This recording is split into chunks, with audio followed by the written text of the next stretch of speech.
El director le entregó mi proyecto a su hijo sin experiencia, pero cuando renuncié, los cimientos de la empresa comenzaron a desmoronarse semana tras semana. Uf, gente. Me siento tan expuesta escribiendo esto, pero es que ya no sé qué hacer con todo el nudo que tengo en el estómago. Necesito una opinión externa, una validación, o quizás solo desahogarme con extraños en internet que no me juzguen por quemar puentes. Yo soy Verónica, 35 años, y si alguna vez anduvieron por Montevideo y vieron un edificio nuevo alzarse, es probable que parte de mi sudor y mis noches en vela estén en sus cimientos. Literalmente. Me he pasado la última década de mi vida calculando, diseñando y supervisando los fundamentos de casi todo lo que ven. Soy ingeniera civil, especializada en estructuras, y trabajo en una constructora mediana de la ciudad. No es la más grande, pero tiene nombre, un nombre que se ha ido construyendo, irónicamente, sobre la espalda de gente como yo. Nuestras oficinas, bueno, son de esas que ves en las revistas. Cristal, acero, diseño minimalista, vistas a la bahía. El tipo de lugar donde uno esperaría mentes brillantes y procesos de vanguardia. Pero la verdad es que, detrás de ese brillo moderno, la mentalidad y los procesos internos son tan viejos como los egos de nuestros directores. Es como entrar en un DeLorean que te lleva a los años 80, pero con pantallas táctiles. Una contradicción constante que te carcome por dentro. Mi vida, mi rutina, era un constante y agotador vaivén. Una parte de mí vivía bajo el sol abrasador de la obra, sintiendo el polvo en la garganta, el peso del casco contra mi frente, el ruidoso concierto de martillos y grúas que, para mí, era casi una sinfonía. Ahí, entre hierros retorcidos y el olor a hormigón fresco, me aseguraba de que cada centímetro cuadrado se ajustara a mis cálculos, que cada viga estuviera donde debía. La otra parte de mí, la que pasaba noches enteras, estaba sepultada bajo pilas de planos, manuales técnicos y cálculos interminables en mi escritorio. Ahí, en el silencio de la oficina a deshoras, con el único sonido del teclado y el pitido ocasional de un correo, mis ojos se perdían en números y fórmulas. No había margen de error. Cero. Un pequeño fallo en un cálculo estructural puede significar una catástrofe, y eso es un peso que llevo conmigo en cada trazo, en cada firma. Es una responsabilidad que te consume, pero también te da un propósito inmenso. Mucha gente, la mayoría, cree que las empresas se sostienen por sus nombres rimbombantes, por la publicidad o por los apellidos de los dueños, esos que salen en las fotos de las revistas. Pero en nuestro rubro, y lo digo con la certeza que dan los años de experiencia, lo que realmente mantiene un edificio en pie, lo que le da solidez, lo que lo hace seguro, y por ende, lo que mantiene una empresa rentable, no es el marketing, es la firma. Es el criterio técnico. Es el conocimiento y la experiencia del ingeniero responsable. Yo era esa firma. Era la persona que ponía su reputación, su matrícula y su ética en cada papel, en cada proyecto. Y esa no es una responsabilidad que se pueda delegar a la ligera. Es mi identidad, mi valor intrínseco. Ok, volviendo a lo de la mentalidad vieja que les comentaba. En el fondo, siempre hubo una corriente subterránea de tradición en la empresa que chocaba frontalmente con cualquier atisbo de meritocracia. Era como un resfriado crónico que nadie terminaba de curar, solo se lo aguantaba. El director general, Álvaro, era el prototipo del jefe de la vieja escuela. Mucho apretón de manos, muchas comidas de negocios donde los acuerdos se cerraban con un brindis y una sonrisa, pero poca o nula comprensión real del trabajo técnico que nos mantenía a flote. Él era más de visión y contactos, de aparecer en las fotos de los diarios, mientras nosotros éramos los que movíamos los escombros, literal y figurativamente, los que nos rompíamos la cabeza con las ecuaciones y los presupuestos. Él volaba alto, pero nosotros éramos el motor del avión. Y luego, como si la cosa no fuera ya lo suficientemente frustrante, llegó su hijo, Nico. Recién graduado de arquitectura, con ideas frescas. Ya saben, el eufemismo para no tiene ni idea, pero es el hijo del jefe. Y una soberbia que era inversamente proporcional a su experiencia. Lo veías pasearse por los pasillos, con la barbilla ligeramente levantada, como si cada paso que daba fuera un favor al universo. Su sola presencia me causaba una opresión en el pecho, un pinchazo de rabia que subía por la garganta. Se sentía el Mesías de la construcción moderna, el que venía a salvarnos a todos de la obsolescencia, de los procesos anticuados. El tipo jamás había pisado una obra real, de esas donde te ensucias las botas. Sientes el peso del sol o la lluvia en la nuca y aprendes a leer un plano bajo la luz de un farol. Pero ya se sentía con el derecho de cuestionar decisiones técnicas que llevaban años de estudio, práctica y la sangre de mi gente, de mis colegas, en cada cálculo. Recuerdo cómo una vez lo escuché decir en voz alta que eso de los cálculos a mano es prehistórico, hay que automatizarlo todo. Misil, la ingeniera Laura, que lleva 20 años en esto, solo soltó un suspiro tan hondo que pareció temblar la estructura del edificio de oficinas. Todos sabíamos lo que significaba su llegada. No era nueva generación, ni sangre nueva. Era nepotismo puro y duro, sin anestesia, una patada directa a la boca del estómago. Era una bofetada constante a la cara de todos los que nos habíamos partido el lomo para llegar a donde estábamos, los que habíamos sacrificado fines de semana y relaciones personales por un plano bien hecho, por una cimentación segura. Ver cómo se le abría el camino a alguien solo por su apellido, por la línea de sucesión, mientras nosotros, los que hacíamos el trabajo real, los que firmábamos y poníamos la cara por cada tornillo, cada viga, cada cálculo, seguíamos con nuestra carga de siempre, con la misma presión y el mismo reconocimiento. O la flagrante falta de él. Era una tensión constante, una rabia silenciosa que se acumulaba día tras día, comprimiéndose en el pecho hasta casi doler físicamente.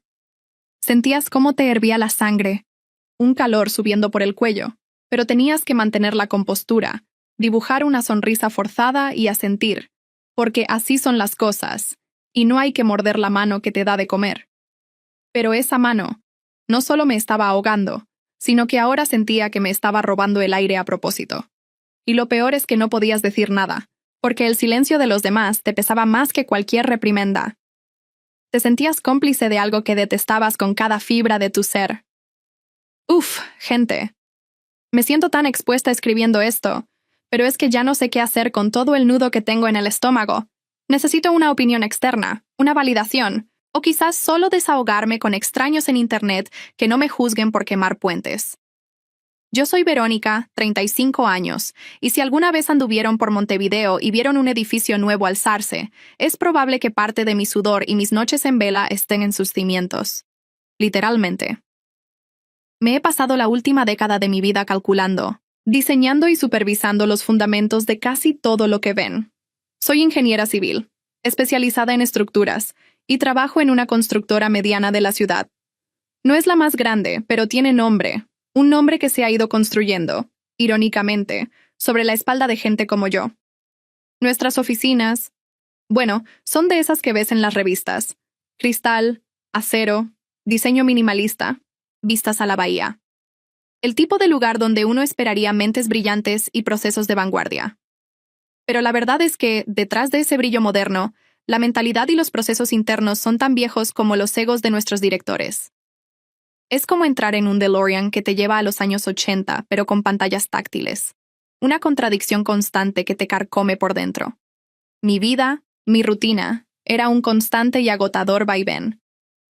Una parte de mí vivía bajo el sol abrasador de la obra, sintiendo el polvo en la garganta, el peso del casco contra mi frente, el ruidoso concierto de martillos y grúas que, para mí, era casi una sinfonía.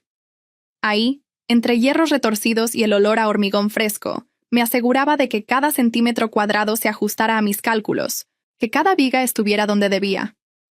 La otra parte de mí, la que pasaba noches enteras, estaba sepultada bajo pilas de planos, manuales técnicos y cálculos interminables en mi escritorio. Ahí, en el silencio de la oficina a deshoras, con el único sonido del teclado y el pitido ocasional de un correo, mis ojos se perdían en números y fórmulas. No había margen de error. Cero. Un pequeño fallo en un cálculo estructural puede significar una catástrofe, y eso es un peso que llevo conmigo en cada trazo, en cada firma. Es una responsabilidad que te consume, pero también te da un propósito inmenso. Mucha gente, la mayoría, cree que las empresas se sostienen por sus nombres rimbombantes, por la publicidad o por los apellidos de los dueños, esos que salen en las fotos de las revistas. Pero en nuestro rubro, y lo digo con la certeza que dan los años de experiencia, lo que realmente mantiene un edificio en pie, lo que le da solidez, lo que lo hace seguro, y por ende lo que mantiene una empresa rentable, no es el marketing, es la firma. Es el criterio técnico. Es el conocimiento y la experiencia del ingeniero responsable. Yo era esa firma. Era la persona que ponía su reputación, su matrícula y su ética en cada papel, en cada proyecto. Y esa no es una responsabilidad que se pueda delegar a la ligera. Es mi identidad, mi valor intrínseco. Ok, volviendo a lo de la mentalidad vieja que les comentaba. En el fondo, siempre hubo una corriente subterránea de tradición en la empresa que chocaba frontalmente con cualquier atisbo de meritocracia. Era como un resfriado crónico que nadie terminaba de curar, solo se lo aguantaba. El director general, Álvaro, era el prototipo del jefe de la vieja escuela. Mucho apretón de manos, muchas comidas de negocios donde los acuerdos se cerraban con un brindis y una sonrisa, pero poca o nula comprensión real del trabajo técnico que nos mantenía a flote.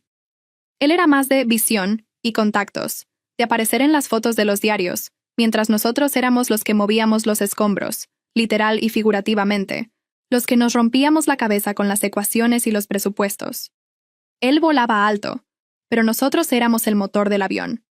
Y luego, como si la cosa no fuera ya lo suficientemente frustrante, llegó su hijo, Nico. Recién graduado de arquitectura, con ideas frescas, ya saben, el eufemismo para no tiene ni idea pero es el hijo del jefe. Y una soberbia que era inversamente proporcional a su experiencia. Lo veías pasearse por los pasillos, con la barbilla ligeramente levantada, como si cada paso que daba fuera un favor al universo. Su sola presencia me causaba una opresión en el pecho, un pinchazo de rabia que subía por la garganta. Se sentía el Mesías de la construcción moderna, el que venía a salvarnos a todos de la obsolescencia, de los procesos anticuados. El tipo jamás había pisado una obra real, de esas donde te ensucias las botas, sientes el peso del sol o la lluvia en la nuca, y aprendes a leer un plano bajo la luz de un farol. Pero ya se sentía con el derecho de cuestionar decisiones técnicas que llevaban años de estudio, práctica y la sangre de mi gente, de mis colegas, en cada cálculo. Recuerdo cómo una vez lo escuché decir en voz alta que eso de los cálculos a mano es prehistórico, hay que automatizarlo todo. Misil, la ingeniera Laura, que lleva 20 años en esto, solo soltó un suspiro tan hondo que pareció temblar la estructura del edificio de oficinas. Todos sabíamos lo que significaba su llegada. No era nueva generación, ni sangre nueva. Era nepotismo puro y duro, sin anestesia, una patada directa a la boca del estómago. Era una bofetada constante a la cara de todos los que nos habíamos partido el lomo para llegar a donde estábamos, los que habíamos sacrificado fines de semana y relaciones personales por un plano bien hecho, por una cimentación segura. Ver cómo se le abría el camino a alguien solo por su apellido, por la línea de sucesión, mientras nosotros, los que hacíamos el trabajo real, los que firmábamos y poníamos la cara por cada tornillo, cada viga, cada cálculo, seguíamos con nuestra carga de siempre, con la misma presión y el mismo reconocimiento. O la flagrante falta de él. Era una tensión constante, una rabia silenciosa que se acumulaba día tras día, comprimiéndose en el pecho hasta casi doler físicamente. Sentías cómo te hervía la sangre, un calor subiendo por el cuello, pero tenías que mantener la compostura, dibujar una sonrisa forzada y asentir, porque así son las cosas, y no hay que morder la mano que te da de comer. Pero esa mano no solo me estaba ahogando, sino que ahora sentía que me estaba robando el aire a propósito. Y lo peor es que no podías decir nada, porque el silencio de los demás te pesaba más que cualquier reprimenda. Te sentías cómplice de algo que detestabas con cada fibra de tu ser. Capítulo 3. El incidente. La gota que colmó el vaso. Mi bebé. Entregado sin más. Durante un año entero, mi vida fue ese proyecto. No era solo un trabajo, era el proyecto más ambicioso de la constructora, un complejo de edificios de lujo frente a la Rambla, que prometía redefinir el skyline de Montevideo. Era mi bebé, literalmente. No de sangre, claro, pero sí de alma. Había vertido en él cada gramo de mi energía, cada rincón de mi intelecto, cada gota de mi sudor. Recuerdo noches enteras, con el café ya frío y los párpados pesados, revisando cálculos por 5ª vez, no porque dudara de mi trabajo, sino porque la perfección era mi credo. La luz del monitor se reflejaba en mis gafas, dibujando sombras en el rostro cansado, pero el orgullo de cada número que encajaba, de cada tensión que se distribuía idealmente, me mantenía despierta. Cada permiso gestionado con la intendencia, cada reunión maratónica con arquitectos y urbanistas donde defendía mis decisiones estructurales con una pasión casi combativa. Todo llevaba mi marca, mi ADN, mi impronta inconfundible. Conocía cada tornillo, cada cimentación, cada milímetro cúbico de hormigón de ese proyecto. Había caminado el terreno baldío bajo el sol de enero, visualizando en mi mente las torres alzándose, sintiendo la brisa del río de la Plata en el futuro balcón del último piso. Había discutido hasta la extenuación sobre la elección del acero, el tipo de pilotes, la profundidad de la excavación. Era un conocimiento visceral, no solo técnico. Una conexión que iba más allá de un simple expediente en una carpeta. Era mi legado, mi contribución tangible a la ciudad. La gota que colmó el vaso, el momento exacto en que la olla a presión interna explotó, llegó un lunes por la mañana. La semana empezaba con la habitual reunión de seguimiento de proyectos clave. La sala de conferencias, con su mesa de caoba pulida y sus sillas ergonómicas, estaba llena. Mis colegas, algunos con las mismas ojeras que yo, otros con la familiar expresión de resignación. Yo, con mi pila de informes y un optimismo cauteloso, lista para presentar los avances. Álvaro, el director general, entró con su acostumbrada grandilocuencia, una sonrisa condescendiente y autosatisfecha pegada a los labios, como si el simple acto de respirar fuera un logro personal. Se sentó en la cabecera, cruzó las manos sobre la mesa y nos escaneó con la mirada, deteniéndose un segundo más en mí. Una punzada de inquietud me recorrió, pero la ignoré. «Buenos días, equipo», comenzó, su voz resonando con esa falsa cordialidad.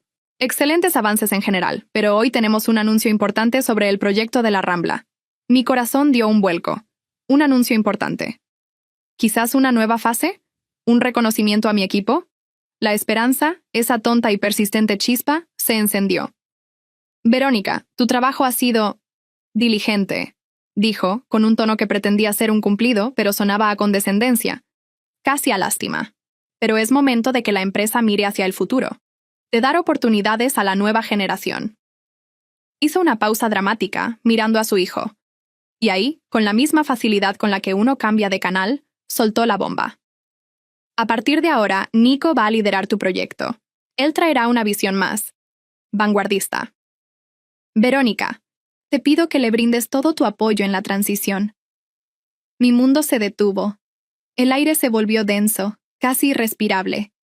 Sentí una descarga eléctrica helada recorrer mi columna, seguida de un calor abrasador que me subió por el cuello hasta las orejas. Mis manos, que sostenían un bolígrafo, se apretaron hasta que los nudillos blanquearon. Mi boca se secó al instante. ¿Qué? ¿Acababa de escuchar lo que creía haber escuchado? ¿Mi proyecto? ¿Mi apoyo en la transición? Ni un gracias. Ni una mísera mención a todo mi sudor, a mis noches en vela, a mi año de trabajo incansable. Nada. Cero. Fui borrada de un plumazo. Mis ojos se clavaron en la pantalla de proyección que Álvaro había activado. Una diapositiva limpia, con el título del proyecto en letras grandes, y debajo, en un recuadro destacado, el nombre Nicolás García, líder de proyecto. Mi nombre, que había estado ahí durante meses, había desaparecido como si nunca hubiera existido. Fue como si me arrancaran una parte de mí y se la dieran a un completo desconocido, a un niño engreído que no sabía la diferencia entre un pilote y un poste de luz.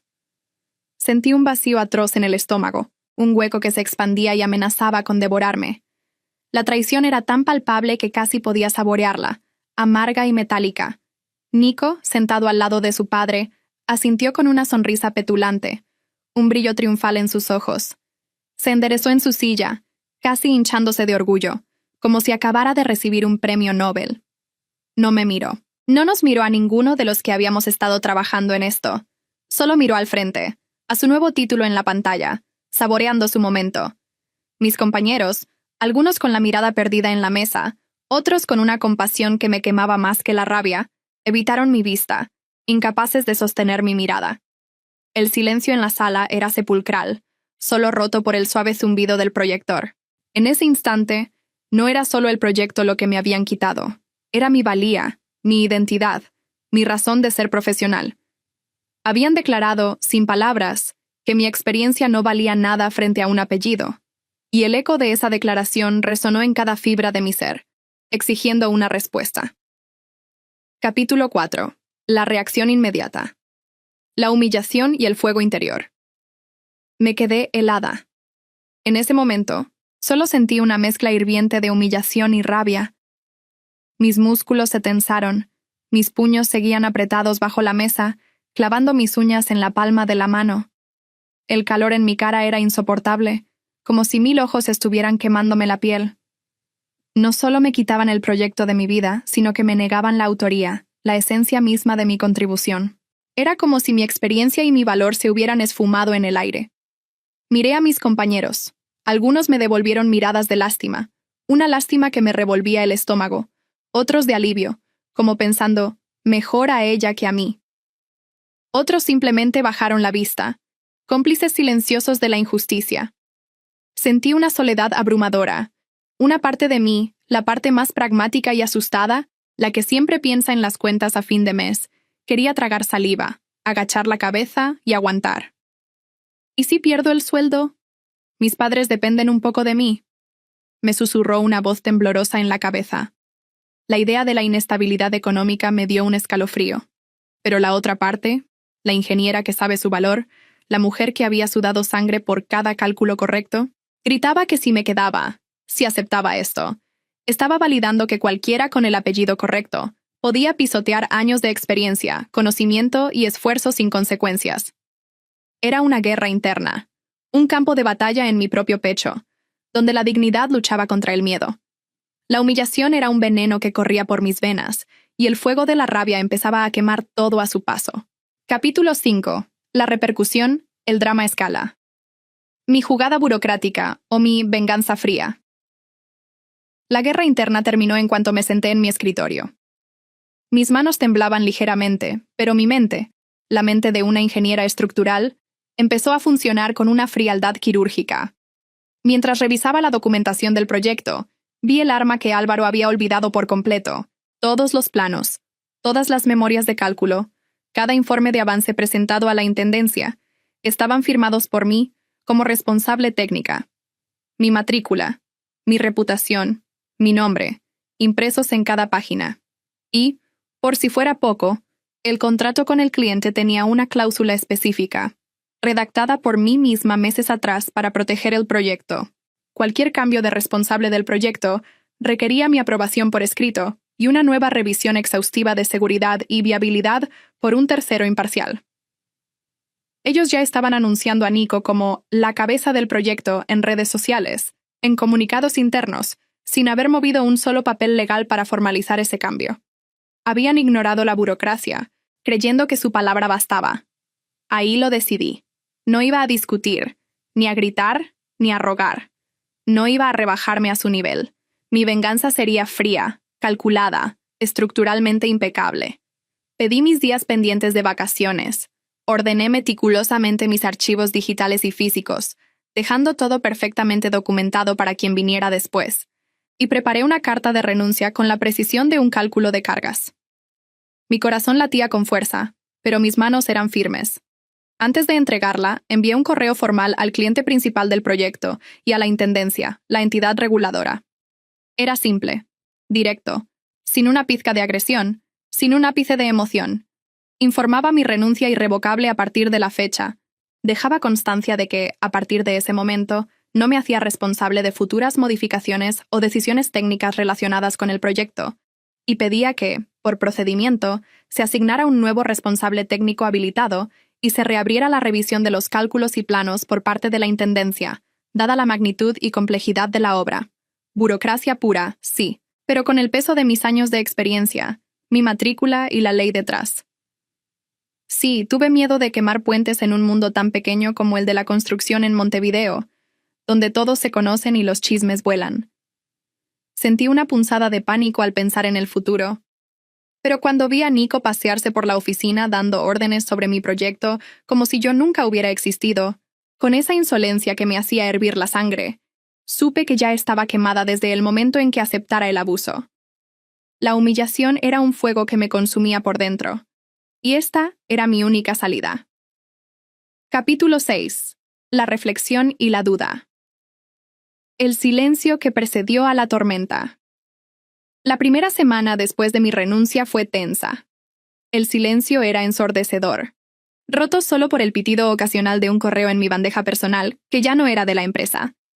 Me preguntaba si había exagerado, si mi plan era demasiado arriesgado, si había sido impulsiva. La incertidumbre me carcomía. Dormía mal, dándole vueltas a las posibles repercusiones. ¿Había actuado con demasiada soberbia? Mi orgullo me había cegado. La preocupación por el futuro se mezclaba con la satisfacción de haber actuado, creando un cóctel agridulce en mi estómago. Pero luego, el primer signo. El teléfono sonó. Era un contacto en el cliente, la voz un poco nerviosa, un tono inusualmente formal.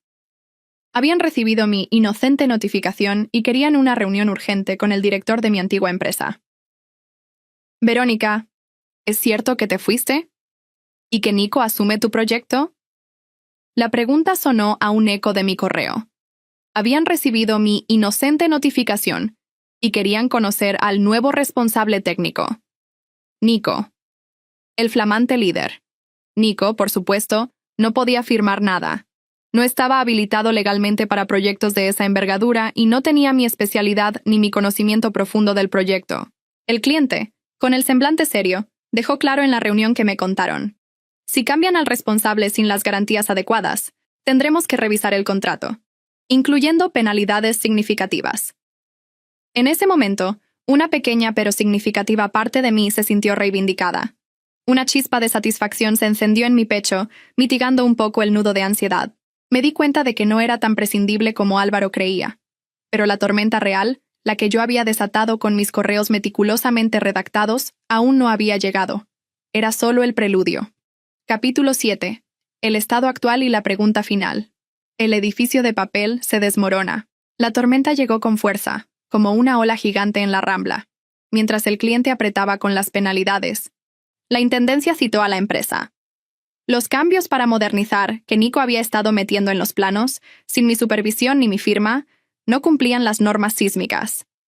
Sin mi firma ni mis correcciones, los planos quedaron observados y la obra se detuvo indefinidamente. Cada semana parada eran miles de dólares perdidos, multas y penalidades que se acumulaban como ladrillos en un muro. El proyecto estrella se convirtió en un agujero negro financiero y de reputación, y entonces la llamada.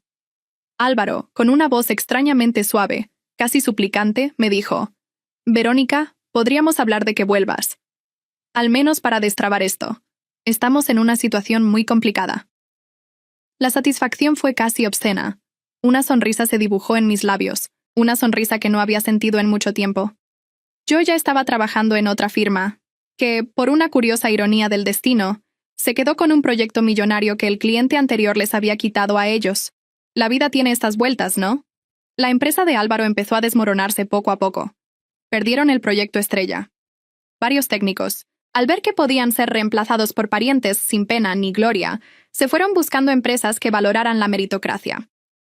El prestigio de la constructora cayó en picada cuando se supo que sus planos habían sido observados por negligencia. Por primera vez, vi desde fuera cómo el edificio de papel que habían construido alrededor del apellido del director se venía abajo, viga a viga, cimiento a cimiento. Aprendí una lección invaluable. Mi valor no estaba en que ellos me dieran la oportunidad de trabajar, sino en todo lo que yo sabía, en todo lo que mi firma representaba. Me quitaron el proyecto, pero al irme, les quité algo mucho más importante: la ilusión de que cualquier hijo de papá puede sostener una estructura que nunca aprendió a calcular. Ahora, mi nueva empresa está en crecimiento y estoy feliz. Miro el río desde mi nueva oficina y sé que hice lo correcto, pero no puedo evitar preguntarme: ¿fui la idiota por detonar todo o hice lo correcto al no permitir que pisotearan mi experiencia y mi valor?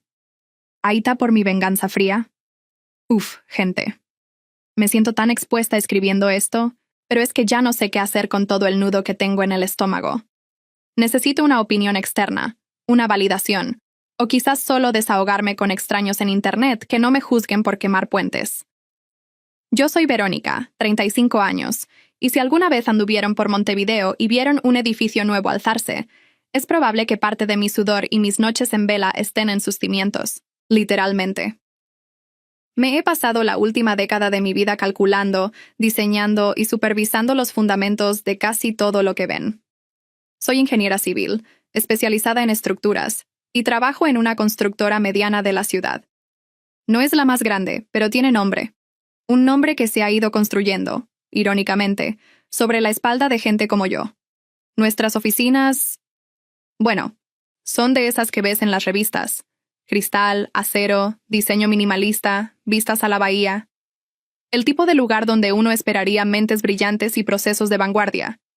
Pero la verdad es que, detrás de ese brillo moderno, la mentalidad y los procesos internos son tan viejos como los egos de nuestros directores. Es como entrar en un DeLorean que te lleva a los años 80, pero con pantallas táctiles. Una contradicción constante que te carcome por dentro. Mi vida, mi rutina, era un constante y agotador vaivén. Una parte de mí vivía bajo el sol abrasador de la obra, sintiendo el polvo en la garganta, el peso del casco contra mi frente, el ruidoso concierto de martillos y grúas que, para mí, era casi una sinfonía. Ahí, entre hierros retorcidos y el olor a hormigón fresco, me aseguraba de que cada centímetro cuadrado se ajustara a mis cálculos, que cada viga estuviera donde debía. La otra parte de mí, la que pasaba noches enteras, estaba sepultada bajo pilas de planos, manuales técnicos y cálculos interminables en mi escritorio. Ahí, en el silencio de la oficina a deshoras, con el único sonido del teclado y el pitido ocasional de un correo, mis ojos se perdían en números y fórmulas. No había margen de error. Cero. Un pequeño fallo en un cálculo estructural puede significar una catástrofe, y eso es un peso que llevo conmigo en cada trazo, en cada firma. Es una responsabilidad que te consume, pero también te da un propósito inmenso. Mucha gente, la mayoría, cree que las empresas se sostienen por sus nombres rimbombantes, por la publicidad, o por los apellidos de los dueños, esos que salen en las fotos de las revistas. Pero en nuestro rubro, y lo digo con la certeza que dan los años de experiencia, lo que realmente mantiene un edificio en pie, lo que le da solidez, lo que lo hace seguro, y por ende, lo que mantiene una empresa rentable, no es el marketing, es la firma, es el criterio técnico, es el conocimiento y la experiencia del ingeniero responsable. Yo era esa firma, era la persona que ponía su reputación, su matrícula y su ética en cada papel, en cada proyecto. Y esa no es una responsabilidad que se pueda delegar a la ligera. Es mi identidad, mi valor intrínseco. Ok, volviendo a lo de la mentalidad vieja que les comentaba. En el fondo, siempre hubo una corriente subterránea de tradición en la empresa que chocaba frontalmente con cualquier atisbo de meritocracia. Era como un resfriado crónico que nadie terminaba de curar, solo se lo aguantaba. El director general, Álvaro, era el prototipo del jefe de la vieja escuela. Mucho apretón de manos. Muchas comidas de negocios donde los acuerdos se cerraban con un brindis y una sonrisa, pero poca o nula comprensión real del trabajo técnico que nos mantenía a flote. Él era más de visión y contactos, de aparecer en las fotos de los diarios, mientras nosotros éramos los que movíamos los escombros, literal y figurativamente, los que nos rompíamos la cabeza con las ecuaciones y los presupuestos. Él volaba alto, pero nosotros éramos el motor del avión.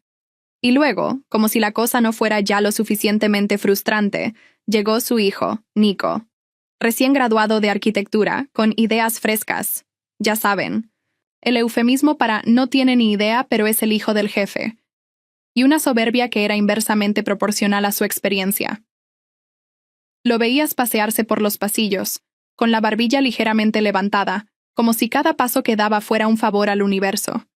Su sola presencia me causaba una opresión en el pecho, un pinchazo de rabia que subía por la garganta. Se sentía el Mesías de la construcción moderna, el que venía a salvarnos a todos de la obsolescencia, de los procesos anticuados. El tipo jamás había pisado una obra real, de esas donde te ensucias las botas, sientes el peso del sol o la lluvia en la nuca, y aprendes a leer un plano bajo la luz de un farol. Pero ya se sentía con el derecho de cuestionar decisiones técnicas que llevaban años de estudio, práctica y la sangre de mi gente, de mis colegas, en cada cálculo. Recuerdo cómo una vez lo escuché decir en voz alta que eso de los cálculos a mano es prehistórico, hay que automatizarlo todo. Misil, la ingeniera Laura, que lleva 20 años en esto, Solo soltó un suspiro tan hondo que pareció temblar la estructura del edificio de oficinas. Todos sabíamos lo que significaba su llegada. No era nueva generación, ni sangre nueva. Era nepotismo puro y duro, sin anestesia, una patada directa a la boca del estómago. Era una bofetada constante a la cara de todos los que nos habíamos partido el lomo para llegar a donde estábamos. Los que habíamos sacrificado fines de semana y relaciones personales por un plano bien hecho, por una cimentación segura. Ver cómo se le abría el camino a alguien solo por su apellido, por la línea de sucesión, mientras nosotros, los que hacíamos el trabajo real, los que firmábamos y poníamos la cara por cada tornillo, cada viga, cada cálculo, seguíamos con nuestra carga de siempre, con la misma presión y el mismo reconocimiento. O la flagrante falta de él. Era una tensión constante, una rabia silenciosa que se acumulaba día tras día, comprimiéndose en el pecho hasta casi doler físicamente. Sentías cómo te hervía la sangre, un calor subiendo por el cuello, pero tenías que mantener la compostura, dibujar una sonrisa forzada y asentir, porque así son las cosas, y no hay que morder la mano que te da de comer. Pero esa mano no solo me estaba ahogando, sino que ahora sentía que me estaba robando el aire a propósito. Y lo peor es que no podías decir nada, porque el silencio de los demás te pesaba más que cualquier reprimenda. Te sentías cómplice de algo que detestabas con cada fibra de tu ser. Capítulo 3. El incidente. La gota que colmó el vaso. Mi bebé, entregado sin más. Durante un año entero, mi vida fue ese proyecto. No era solo un trabajo. Era el proyecto más ambicioso de la constructora, un complejo de edificios de lujo frente a la Rambla que prometía redefinir el skyline de Montevideo. Era mi bebé, literalmente. No de sangre, claro, pero sí de alma. Había vertido en él cada gramo de mi energía, cada rincón de mi intelecto, cada gota de mi sudor. Recuerdo noches enteras, con el café ya frío y los párpados pesados, revisando cálculos por quinta vez, no porque dudara de mi trabajo, sino porque la perfección era mi credo. La luz del monitor se reflejaba en mis gafas, dibujando sombras en el rostro cansado, pero el orgullo de cada número que encajaba, de cada tensión que se distribuía idealmente, me mantenía despierta. Cada permiso gestionado con la intendencia, cada reunión maratónica con arquitectos y urbanistas, donde defendía mis decisiones estructurales con una pasión casi combativa. Todo llevaba mi marca, mi ADN, mi impronta inconfundible.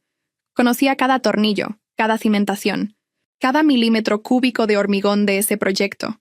Había caminado el terreno baldío bajo el sol de enero, visualizando en mi mente las torres alzándose, sintiendo la brisa del Río de la Plata en el futuro balcón del último piso. Había discutido hasta la extenuación sobre la elección del acero, el tipo de pilotes, la profundidad de la excavación. Era un conocimiento visceral, no solo técnico. Una conexión que iba más allá de un simple expediente en una carpeta. Era mi legado, mi contribución tangible a la ciudad. La gota que colmó el vaso, el momento exacto en que la olla a presión interna explotó, llegó un lunes por la mañana. La semana empezaba con la habitual reunión de seguimiento de proyectos clave. La sala de conferencias, con su mesa de caoba pulida y sus sillas ergonómicas, estaba llena. Mis colegas, algunos con las mismas ojeras que yo, otros con la familiar expresión de resignación. Yo, con mi pila de informes y un optimismo cauteloso, lista para presentar los avances. Álvaro, el director general, entró con su acostumbrada grandilocuencia, una sonrisa condescendiente y autosatisfecha pegada a los labios, como si el simple acto de respirar fuera un logro personal. Se sentó en la cabecera, cruzó las manos sobre la mesa y nos escaneó con la mirada, deteniéndose un segundo más en mí. Una punzada de inquietud me recorrió, pero la ignoré. «Buenos días, equipo», comenzó, su voz resonando con esa falsa cordialidad. «Excelentes avances en general, pero hoy tenemos un anuncio importante sobre el proyecto de la Rambla». Mi corazón dio un vuelco. «¿Un anuncio importante? ¿Quizás una nueva fase? ¿Un reconocimiento a mi equipo?» La esperanza, esa tonta y persistente chispa, se encendió. «Verónica, tu trabajo ha sido diligente», dijo, con un tono que pretendía ser un cumplido, pero sonaba a condescendencia, casi a lástima. «Pero es momento de que la empresa mire hacia el futuro. de dar oportunidades a la nueva generación. Hizo una pausa dramática, mirando a su hijo. Y ahí, con la misma facilidad con la que uno cambia de canal, soltó la bomba. A partir de ahora, Nico va a liderar tu proyecto. Él traerá una visión más vanguardista. Verónica, te pido que le brindes todo tu apoyo en la transición. Mi mundo se detuvo. El aire se volvió denso, casi irrespirable. Sentí una descarga eléctrica helada recorrer mi columna, seguida de un calor abrasador que me subió por el cuello hasta las orejas. Mis manos, que sostenían un bolígrafo, se apretaron hasta que los nudillos blanquearon. Mi boca se secó al instante. ¿Qué? ¿Acababa de escuchar lo que creía haber escuchado? ¿Mi proyecto? ¿Mi apoyo en la transición? Ni un gracias. Ni una mísera mención a todo mi sudor, a mis noches en vela, a mi año de trabajo incansable. Nada. Cero. Fui borrada de un plumazo. Mis ojos se clavaron en la pantalla de proyección que Álvaro había activado. Una diapositiva limpia, con el título del proyecto en letras grandes y, debajo, en un recuadro destacado, el nombre Nicolás García, líder de proyecto. Mi nombre, que había estado ahí durante meses, había desaparecido como si nunca hubiera existido. Fue como si me arrancaran una parte de mí y se la dieran a un completo desconocido, a un niño engreído que no sabía la diferencia entre un pilote y un poste de luz. Sentí un vacío atroz en el estómago, un hueco que se expandía y amenazaba con devorarme.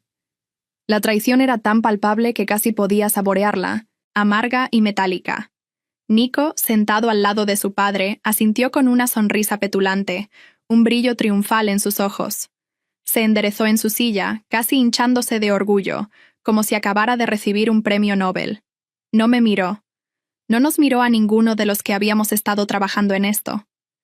Solo miró al frente, a su nuevo título en la pantalla, saboreando su momento. Mis compañeros, algunos con la mirada perdida en la mesa, otros con una compasión que me quemaba más que la rabia, evitaron mi vista, incapaces de sostener mi mirada. El silencio en la sala era sepulcral, solo roto por el suave zumbido del proyector. En ese instante, no era solo el proyecto lo que me habían quitado, era mi valía, mi identidad, mi razón de ser profesional. Habían declarado, sin palabras, que mi experiencia no valía nada frente a un apellido. Y el eco de esa declaración resonó en cada fibra de mi ser, exigiendo una respuesta. Capítulo 4. La reacción inmediata. La humillación y el fuego interior. Me quedé helada. La voz de Álvaro, esa que acababa de pronunciar mi sentencia, parecía venir de un túnel lejano, distorsionada y hueca. Mis ojos se fijaron en la pantalla, en la diapositiva que mostraba el nombre de Nico, y mi propio nombre, el que había encabezado ese proyecto durante 12 meses, había sido borrado sin dejar rastro. Fue como si un puño invisible me golpeara el plexo solar, dejándome sin aire. El mundo se tiñó de un gris opaco por un instante. Sentí un frío glacial recorrer mi espalda, un escalofrío que no era de temperatura, sino de puro shock. Mis músculos se tensaron hasta el punto del dolor. Cada fibra de mi cuerpo se puso en guardia. Los puños, que ya tenía apretados bajo la mesa, se cerraron aún más, clavando mis uñas en la palma de la mano con una fuerza que me dejó marcas rojizas. El calor en mi cara era insoportable, como si 1000 ojos estuvieran quemándome la piel, y sentí que las sienes me palpitaban con una fuerza inusitada. «Verónica, ¿está todo claro?» La voz de Álvaro, esta vez más cerca, me sacó de mi estupor. Él me miró con una ceja levantada, una expresión que pretendía ser de preocupación, pero que leía como un desafío. Nico, a su lado, no pudo contener una sonrisa de suficiencia, apenas un tic en la comisura de sus labios.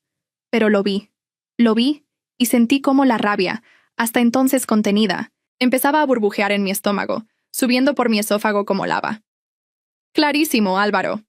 Logré articular, mi voz sonando extraña, más aguda de lo habitual, casi metálica. Evité su mirada. No quería darle la satisfacción de verme derrumbada. Mi vista se dirigió a mis informes, apilados frente a mí, como si fueran mi único ancla en ese mar de humillación. No solo me quitaban el proyecto de mi vida, mi bebé, como lo llamaba en la intimidad, sino que me negaban la autoría, la esencia misma de mi contribución. Era como si mi experiencia, mi valor, Mi década de esfuerzo se hubieran esfumado en el aire con un chasquido de dedos de Álvaro. Me sentí despojada, invisible, como un fantasma en mi propia vida profesional. Miré a mis compañeros, buscando un atisbo de apoyo, una señal de que alguien más compartía mi indignación. Algunos me devolvieron miradas de lástima, una lástima que me revolvía el estómago porque implicaba que me veían como una víctima indefensa. Otros, los más jóvenes o los más cínicos, me miraron con un disimulado alivio, como pensando mejor a ella que a mí. Uno de ellos, Martín, un colega con el que había compartido muchas horas de trabajo, apartó la mirada rápidamente, su rostro contrayéndose en una mueca de incomodidad. Esa falta de solidaridad, ese silencio cómplice, me dolió casi tanto como la traición de Álvaro. Otros simplemente bajaron la vista a sus papeles, al café o al suelo, incapaces de sostener mi mirada, cómplices silenciosos de la injusticia que se estaba cometiendo. Sentí una soledad abrumadora, como si de repente la sala se hubiera vaciado y yo estuviera sola en medio de un desierto. Bien, entonces Nico, por favor, acompáñame a mi oficina para que podamos repasar los próximos pasos, dijo Álvaro, levantándose y haciendo un gesto a su hijo. Nico se levantó con una agilidad casi insolente, recogiendo apenas una tablet, sin siquiera mirar hacia mis papeles, o hacia mí. Era como si yo no existiera. La puerta se cerró tras ellos, dejando un eco hueco en la sala. El resto de la reunión transcurrió en una bruma. No recuerdo qué se dijo, qué se presentó. Mi mente estaba en otro lado, en una guerra interna, un campo de batalla en mi propio pecho.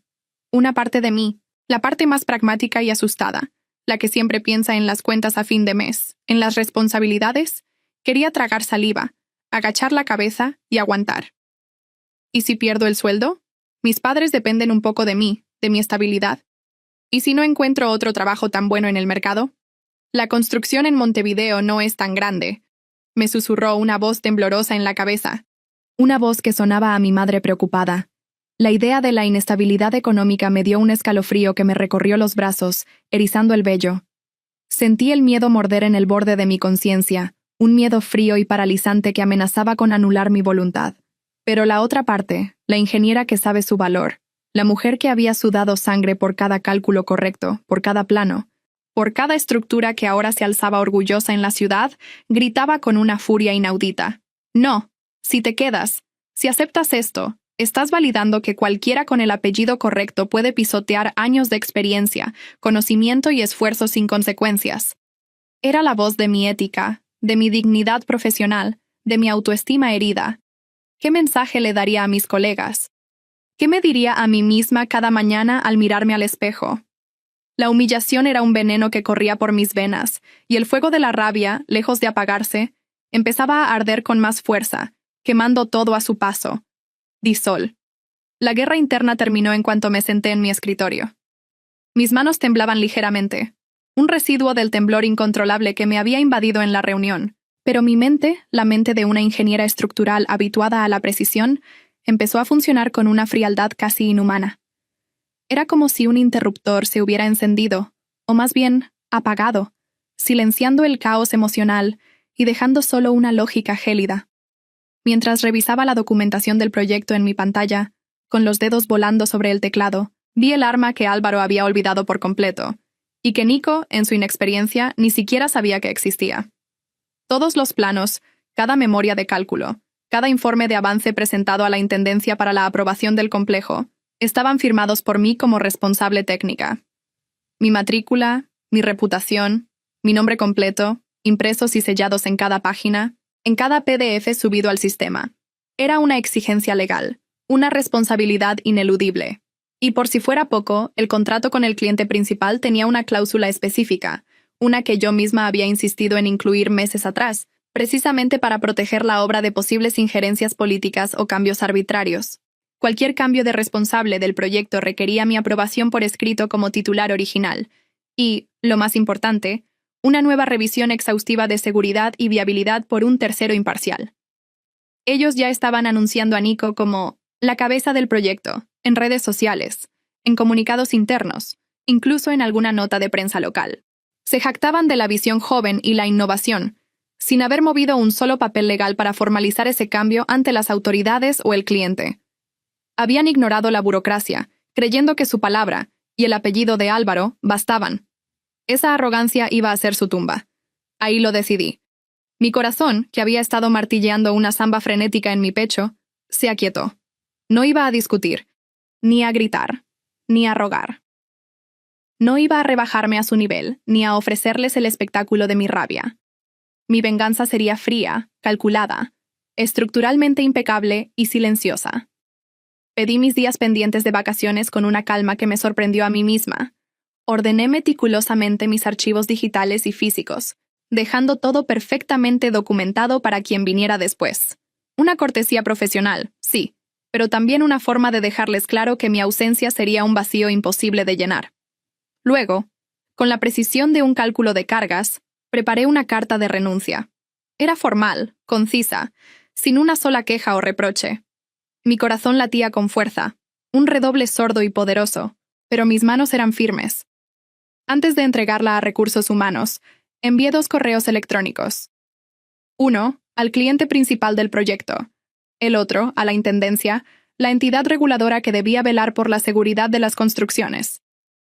El texto era simple, directo, sin una pizca de agresión, sin un ápice de emoción.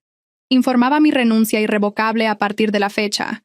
Dejaba constancia de que, a partir de ese momento, no me hacía responsable de futuras modificaciones o decisiones técnicas relacionadas con el proyecto de la Rambla, y pedía que, por procedimiento, se asignara un nuevo responsable técnico habilitado y se reabriera la revisión de los cálculos y planos por parte de la Intendencia, dada la magnitud y complejidad de la obra. Burocracia pura, sí, pero con el peso de mis años de experiencia, mi matrícula profesional y la ley detrás de cada palabra. Sí, tuve miedo. Un miedo punzante me recorrió el estómago al pensar en quemar puentes en un mundo tan pequeño como el de la construcción en Montevideo, donde todos se conocen y los chismes vuelan más rápido que las grúas. Sentí una punzada de pánico al imaginarme un futuro incierto, sin trabajo, sin ingresos. Pero cuando vi a Nico pasearse por la oficina dando órdenes sobre mi proyecto como si yo nunca hubiera existido, con esa insolencia que me hacía hervir la sangre, ese desprecio por todo lo que yo representaba, supe que ya estaba quemada. Quemada desde el momento en que Álvaro me había humillado públicamente. Quemada desde el momento en que aceptara el abuso y me quedara. La humillación era un fuego que me consumía por dentro, y esta era mi única salida, mi forma de no dejar que la ceniza fuera yo. La primera semana después de mi renuncia fue tensa, horriblemente tensa. El silencio era ensordecedor, me pesaba en los oídos, en el pecho, un vacío helado. Cada día era una agonía, una espera que me consumía por dentro. Me preguntaba si había exagerado, si mi plan de venganza fría era demasiado arriesgado, si había sido una impulsiva total que acabaría arrepintiéndose. La incertidumbre me carcomía las entrañas, un nudo frío en el estómago que no me dejaba comer bien ni dormir en paz. Me despertaba a mitad de la noche, con el corazón desbocado, el sudor frío en la frente, dándole vueltas a cada palabra, a cada cláusula. ¿Actué con demasiada soberbia? ¿Mi orgullo me había cegado? La preocupación por el futuro, por mis padres, se mezclaba con la satisfacción inicial de haber actuado, creando un cóctel agridulce que me revolvía las tripas. Pero luego, el primer signo, el teléfono sonó. Era un contacto en el cliente, la voz un poco nerviosa, un tono inusualmente formal que me hizo fruncir el ceño. Habían recibido mi inocente notificación, y por supuesto querían una reunión urgente con el director de mi antigua empresa. Verónica, ¿es cierto que te fuiste y que Nico asume tu proyecto? La pregunta sonó a un eco de mi correo. Querían conocer al nuevo responsable técnico. Nico, el flamante líder. Nico, por supuesto, no podía firmar nada. No estaba habilitado legalmente para proyectos de esa envergadura. Le faltaba mi especialidad, años de experiencia y mi conocimiento profundo del proyecto. Era un arquitecto, sí, pero no un ingeniero estructural con años de cancha. El cliente, con el semblante serio, dejó claro en la reunión que me contaron. Si cambian al responsable sin las garantías adecuadas, sin una firma habilitada legalmente, tendremos que revisar el contrato, incluyendo penalidades significativas. En ese momento, una pequeña pero significativa parte de mí se sintió reivindicada. Una chispa de satisfacción, casi obscena, se encendió en mi pecho, mitigando un poco el nudo de ansiedad. Me di cuenta de que no era tan prescindible como Álvaro creía. Pero la tormenta real, la que yo había desatado con mis correos meticulosamente redactados, aún no había llegado. Era solo el preludio. Los verdaderos relámpagos estaban por venir. La tormenta llegó con fuerza, gente. Y no fue una llovizna. Fue un huracán categoría 5. Mientras el cliente apretaba con las penalidades, con llamadas que ya no eran tan formales y empezaban a sonar a ultimátum, la intendencia, esa mole burocrática que te puede hacer la vida imposible si no cumples cada coma, citó a la empresa. Me contaron que la reunión fue un desastre. Los cambios para modernizar que Nico había estado metiendo en los planos, sin mi supervisión ni mi firma, ¿saben qué? No cumplían las normas sísmicas. NOCUMPLIAN. Era como si un arquitecto novato, y sin ofender a los arquitectos, hubiera intentado rediseñar el corazón de un edificio sin saber de anatomía. Obvio. Sin mi firma ni mis correcciones, los planos quedaron observados. Ese término burocrático que significa un gigantesco y costoso no. Y la obra se detuvo indefinidamente. No había forma de continuar sin una revisión total y una nueva aprobación. Cada semana parada eran miles de dólares perdidos. Multas y penalidades que se acumulaban como ladrillos en un muro, pero uno que se caía a pedazos. El proyecto estrella, el bebé que había sido mío, se convirtió en un agujero negro financiero y de reputación para ellos. La prensa local, que al principio había alabado la visión joven de Nico, empezó a murmurar sobre problemas técnicos y retrasos inexplicables. El karma, señores, es un ingeniero estructural muy preciso. Y entonces, la llamada. Mi teléfono sonó una tarde. Un número desconocido. Dudé en contestar, pero algo me impulsó. Era Álvaro. Su voz, esa que siempre había sido tan grandilocuente y llena de sí misma, ahora sonaba extrañamente suave, casi suplicante. Era la voz de un hombre desesperado, no la de un director general. «Verónica», dijo, con un tono que no le había escuchado en años. «Podríamos hablar de que vuelvas. Al menos para destrabar esto. Estamos en una situación muy complicada». Uf, gente. Sentí una satisfacción casi obscena. Una sonrisa se dibujó en mis labios. Una sonrisa que no había sentido en mucho, mucho tiempo. No era una sonrisa de victoria cruel, sino de pura reivindicación. Era la respuesta a ese vacío atroz que sentí cuando me quitaron el proyecto. Le dije, con la misma voz tranquila que él había usado. «Álvaro, ya estoy trabajando en otra firma». La ironía fue brutal. Mi nueva empresa, por esas vueltas que da la vida, se quedó con un proyecto millonario que a ellos, los de Álvaro, les había quitado el cliente anterior. La vida tiene estas vueltas, ¿no? La empresa de Álvaro empezó a desmoronarse poco a poco. Perdieron el proyecto estrella, claro. Pero lo peor fue el efecto dominó. Varios técnicos, al ver que podían ser reemplazados por parientes sin pena ni gloria, sin ninguna consecuencia para la gerencia, se fueron buscando empresas que valoraran la meritocracia. Mi salida fue la chispa, pero la gasolina ya estaba ahí. El prestigio de la constructora cayó en picada cuando se supo que sus planos habían sido observados por negligencia, por no cumplir los estándares.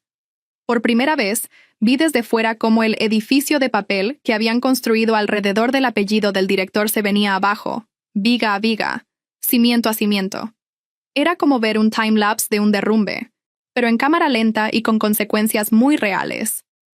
Aprendí una lección invaluable. Mi valor no estaba en que ellos me dieran la oportunidad de trabajar, como si fuera un favor. Mi valor estaba en todo lo que yo sabía, en todo lo que mi firma representaba.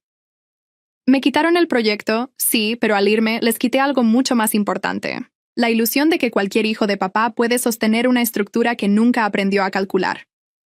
Les demostré que la meritocracia no es una opción, es la base. Ahora, mi nueva empresa está en crecimiento. Estoy feliz. Y miro el río desde mi nueva oficina cada mañana, con la conciencia tranquila y la satisfacción de saber que hice lo correcto. Pero no puedo evitar preguntarme, ¿fui la idiota por detonar todo, por ser la causa de esa implosión corporativa? ¿O hice lo correcto al no permitir que pisotearan mi experiencia y mi valor? Aita por mi venganza fría.